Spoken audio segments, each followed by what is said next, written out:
Female super hero film trailer ಮೊದಲೇ ಚೆನ್ನಾಗಿತ್ತು, reviews ಬೇರೆ ಸಖತ್ತಾಗಿ ಬರ್ತಿದೆ. ಈ ಮೂವಿಲಿ ಆಕ್ಟ್ ಮಾಡಿರೋರು ಕಲ್ಯಾಣಿ ಪ್ರಿಯದರ್ಶನ್ ಅವರು. ಲೋಕ ಇದು ತರುಣ್ ಅವರು ಡೈರೆಕ್ಟ್ ಮಾಡಿರುವಂತ ಮೂವಿ. ಇದು ಕೇರಳದಲ್ಲಿ ಮೊದಲೇ ನಂಬಿರೋ ಕಥೆಗಳನ್ನ ಅಲ್ಲಿರೋ ಪಾತ್ರಗಳನ್ನ ಬೇಸ್ ಆಗಿ ತಗೊಂಡು ಅವುಗಳು ನಮ್ಮ ನಡುವೆ ಇನ್ನ ಇದ್ರೆ ಹೇಗಿರುತ್ತೆ, ಅವರ ಜೀವನ ಶೈಲಿ ಹೇಗಿರುತ್ತೆ, ಈಗಿನ ಅವರ ಜಗತ್ತು ಹೇಗಿದೆ ಅನ್ನೋದನ್ನ ಈಗ ತೋರ್ಸೋದಿಕ್ಕೆ ಮಾಡಿರುವಂತ ಪ್ರಯತ್ನ. ಸೊ ಅದೇ ರೀತಿನೇ ಲೋಕ ಸಿನಿಮಾ ಒಂದು ಫೀಮೇಲ್ ಕ್ಯಾರೆಕ್ಟರ್ ಲೈಫ್ ನ ಕವರ್ ಮಾಡುತ್ತೆ. ಸೊ ಅವಳು ಯಾರು, ಅವಳ ಪವರ್ಸ್ ಏನು, ಅವಳ ಪವರ್ ಹೇಗ್ ಸಿಕ್ತು ಅನ್ನೋ ಸ್ಟೋರಿನೆಲ್ಲ ನೀವು ಸಿನಿಮಾ ನೋಡೇ ತಿಳ್ಕೊಬೇಕು. ಮೊದಲನೇದಾಗಿ ಇದರ ಪಾಸಿಟಿವ್ಸ್ ಕಡೆ ಬರೋದಾದ್ರೆ ಅದು ಇದರ ಎಡಿಟಿಂಗ್ ಅಂತ ಹೇಳ್ತೀನಿ. ಪರವಾಗಿಲ್ಲ, ಇವರ ಎಡಿಟಿಂಗ್ ಹೆಲ್ಪ್ ಮಾಡಿದೆ ಅಂತಾನೆ ಹೇಳ್ಬೋದು.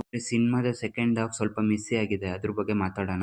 ಸೊ ಆದ್ರೆ ಆತರ ಸಿನಿಮಾ ಕೈ ತಪ್ಪೋಗ್ತಿದೆ ಅನ್ನೋದ್ವೆಲ್ಲ ಅವರ ಆಕ್ಟಿಂಗ್ ಮತ್ತೆ ಕ್ಯಾರೆಕ್ಟರ್ಗಳು, ಎಡಿಟಿಂಗ್ ಮತ್ತೆ ಆಕ್ಟಿಂಗ್ ಎಲ್ಲ ಮರ್ಸ್ಬಿಡುತ್ತೆ. ಕಂಪ್ಲೀಟ್ ಇಡೀ ಸಿನಿಮಾನ ಅವರು ತಗೊಂಡ್ಬಂದಿರೋ ಸೀಕ್ವೆನ್ಸ್ ಗಳನ್ನ ಒಂದು ರೀತಿಯಲ್ಲಿ ಅಷ್ಟೇ ಸೆಟಲ್ ಆಗಿ ಇಡೋದ್ರಲ್ಲಿ ಎಡಿಟಿಂಗ್ ತುಂಬಾನೇ ಹೆಲ್ಪ್ ಮಾಡಿದೆ. ಆಲ್ಸೋ ಮಧ್ಯದಲ್ಲಿ ಬರುವಂತ ಇನ್ನೊಂದು ಕ್ಯಾರೆಕ್ಟರ್ ಕೂಡ ತುಂಬಾ ಚೆನ್ನಾಗಿ ಪ್ರೆಸೆಂಟ್ ಮಾಡಿರೋದು ಎಡಿಟಿಂಗ್ ಅಂತಾನೆ ಹೇಳ್ತೀನಿ. ಸೊ ಈ ಜಾನರ್ ನಲ್ಲಿ ಸ್ಪೆಷಲಿ ಈ ಸ್ಕ್ರಿಪ್ಟ್ ನಲ್ಲಿ ಏನೆಲ್ಲ ರಾಂಗ್ ಆಗ್ಬೋದಿತ್ತು ಅದನ್ನೆಲ್ಲ ಒಟ್ಟಿಗೆ ಹೇಳ್ಕೊಂಡ್ಬಂದು ಅದಕ್ಕೆ ಒಂದು ಬೌಂಡ್ರಿ ಅಂತ ಕಟ್ಟಿ ಪ್ಯಾಕ್ ಮಾಡಿ ಕೊಟ್ಟಿರೋದು ಇದರ ಎಡಿಟಿಂಗ್ ಅಂತ ಹೇಳ್ತೀನಿ. ಇನ್ನು ಇಲ್ಲಿನ ಕಾಮಿಡಿ, ಆಕ್ಚುಲಿ ಇಲ್ಲಿರೋದು ರಿಯಾಕ್ಷನ್ಸ್ ಅಷ್ಟೇ, ಆದ್ರೆ ಆ ಕ್ಯಾರೆಕ್ಟರ್ ಗಳನ್ನ ಆ ಸಿಚುವೇಶನ್ ನಲ್ಲಿ ಪ್ಲೇಸ್ ಮಾಡಿ ಅವ್ರಗಳಿಂದ ರಿಯಾಕ್ಷನ್ ನ ತರಿಸಿರೋದೇ ಒಂದು ಕಾಮಿಡಿ ತರ ವರ್ಕ್ ಆಗಿದೆ. ಇಲ್ಲಿರೋ ಕ್ಯಾರೆಕ್ಟರ್ ಗಳನ್ನ ಚೆನ್ನಾಗಿ ವರ್ಕ್ ಮಾಡ್ಕೊಂಡಿದ್ದಾರೆ.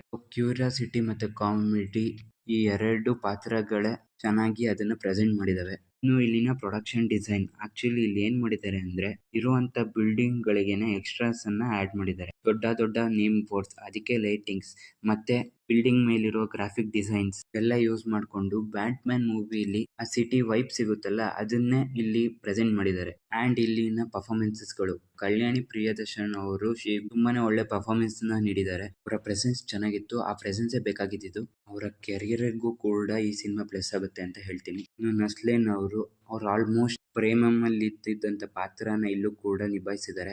ಆಗ್ಲೇ ಹೇಳೋದ್ನಲ್ಲ, ಆ ಸಿಚುವೇಶನಲ್ ಕಾಮಿಡಿ ಆ ಇಬ್ರು ಫ್ರೆಂಡ್ಸ್ ಇಂದಾನೆ ಬಂದಿರೋದು. ವಿಜಯ್ ಅವರು, ಅವರ ಮ್ಯೂಸಿಕ್ ಕೂಡ ಚೆನ್ನಾಗಿದೆ. ಇಲ್ಲಿ ಸಣ್ಣದಾಗಿ ಸಲಾರ್ನ ನೆಮ್ಸುತ್ತೆ. ಅಂಡ್ ಈಗ ಇಲ್ಲಿನ ನೆಗೆಟಿವ್ಸ್ ಕಡೆ ಬರೋದಾದ್ರೆ ಫಸ್ಟ್ ಹಾಫ್ ನೀಟಾಗಿ ಸೆಟಲ್ ಆಗುತ್ತೆ. I really like the vibe. Line ಕೂಡ ಸಖತ್ತಾಗಿತ್ತು, ದೇ ಲೀವ್ ಅಮಾಂಗ್ ಅಸ್ ಅಂತ. ಹಳೆ ಕಾಲದ ಜನರೆಲ್ಲ ನಮ್ಮ ಜೊತೆನೆ ಬದುಕ್ತಿದ್ದಾರೆ, ನಮ್ಮ ಸುತ್ತಮುತ್ತನೇ ಇದ್ದಾರೆ, ಅವರಿಗೆ ಒಂದು ವರ್ಲ್ಡ್ ಅಂತ ಇದೆ ಅಂತ ಹೇಳಿರೋದು. ಅದು ಕೇಳೋದಕ್ಕೆ ಚೆನ್ನಾಗಿರುತ್ತೆ ಅಲ್ವಾ, ಒಂದು ಫ್ಯಾಂಟಸಿ ಮೆಟೀರಿಯಲ್. ಹಾಗೇನೆ ಫಸ್ಟ್ ಹಾಫ್ ತುಂಬಾನೇ ಚೆನ್ನಾಗಿ ಸೆಟಲ್ ಆಗುತ್ತೆ. ಆದ್ರೆ ಸೆಕೆಂಡ್ ಹಾಫ್ ಸ್ವಲ್ಪ ಮಿಸ್ಸಿ ಆಯ್ತು ಅಂತ ಹೇಳ್ತೀನಿ. ಸೆಕೆಂಡ್ ಹಾಫ್ ಅಲ್ಲಿ ಒಂದು ಸ್ಟ್ರಕ್ಚರ್ ಅಂತ ಇರ್ಲಿಲ್ಲ.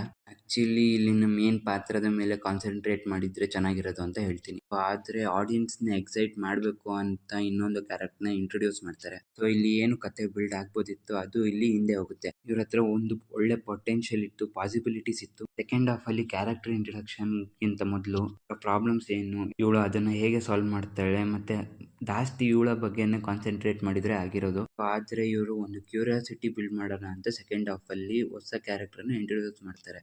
ಫಸ್ಟ್ ಹಾಫ್ ಅಲ್ಲಿ ಫೀಲಿಂಗ್ ಮಜಾ ಏನಿತ್ತು ಅದು ಸೆಕೆಂಡ್ ಹಾಫ್ ಅಲ್ಲಿ ನಿಮಗೆ ಮಿಸ್ ಆಗುತ್ತೆ. ಇವ್ರು ಏನ್ ಮಾಡಿದ್ದಾರೆ, ಇದರಲ್ಲಿ ಇಷ್ಟೆಲ್ಲ ಇದೆ, ಈ ಕ್ಯಾರೆಕ್ಟರ್ ಗಳೆಲ್ಲ ಇದೆ ಅಂತ ತೋರ್ಸಕ್ ಹೋಗಿದ್ದಾರೆ. ಸೊ ಇದನ್ನ ಬಿಟ್ಟು ಬರೀ ಒಂದು ಮೇನ್ ಕ್ಯಾರೆಕ್ಟರ್ ಮೇಲೆ ಕಾನ್ಸಂಟ್ರೇಟ್ ಮಾಡಿದ್ರೆ ಇದೊಂದು proper structure super hero film ಆಗಿರೋದು ಅಂತ ಹೇಳ್ತೀನಿ. ಸೊ ಸಿಂಪಲ್ ಆಗಿ ಹೇಳೋದಾದ್ರೆ ಇದು decent to good watch movie, ಒಂದು ಚೂರು ಬೆಟರ್ ಆಗ್ಬೋದಿತ್ತು. ಸೊ ನಾನ್ ಸಿಗ್ತೀನಿ ಮುಂದಿನ ವಿಡಿಯೋದಲ್ಲಿ. ಅಲ್ಲಿ ತನಕ ಕೀಪ್ ವಾಚಿಂಗ್.